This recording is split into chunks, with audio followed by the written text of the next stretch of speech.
Oggigiorno andare al lavoro e fare l'infermiere vuol dire rischiare la vita in determinate circostanze. È infermiere al pronto soccorso di Cittadella Luca Grande, segretario provinciale del NURSIND. C'era anche lui il 2 novembre, quando un uomo armato di coltello ha colpito un medico e uno dei carabinieri accorsi per fermarlo. Non l'ultima aggressione. Da qui la condivisione della proposta che arriva dall'Ordine dei Medici di un filtro all'ingresso degli ospedali. Condividiamo appieno quanto detto dall'Ordine dei Medici.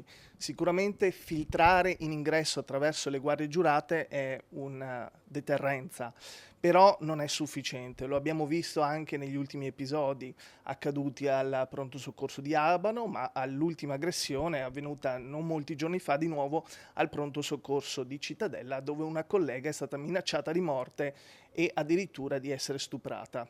Diversi fattori sotto accusa, spiegano i sindacati. Queste aggressioni avvengono principalmente per fattori che devono in qualche modo essere studiati, approfonditi, riguardanti la carenza di personale, i tempi di attesa, soprattutto in quelle unità operative di primo intervento, quindi come i pronto soccorsi, che sono appunto i tempi di attesa che avvengono per eseguire appunto la prestazione, ma anche una carenza di comunicazione, di scarsa comunicazione rispetto a quelle che sono anche le tempistiche e le attese necessarie. 1800 le aggressioni subite da sanitari in Veneto nel 2024, un numero in crescita e forse sottostimato perché qualcuno preferisce non denunciare. Non denunciamo in primis perché comunque un avvocato oggigiorno costa e costa caro. Con uno stipendio di un infermiere che si aggira attorno ai 1.700 euro è difficile poterselo permettere.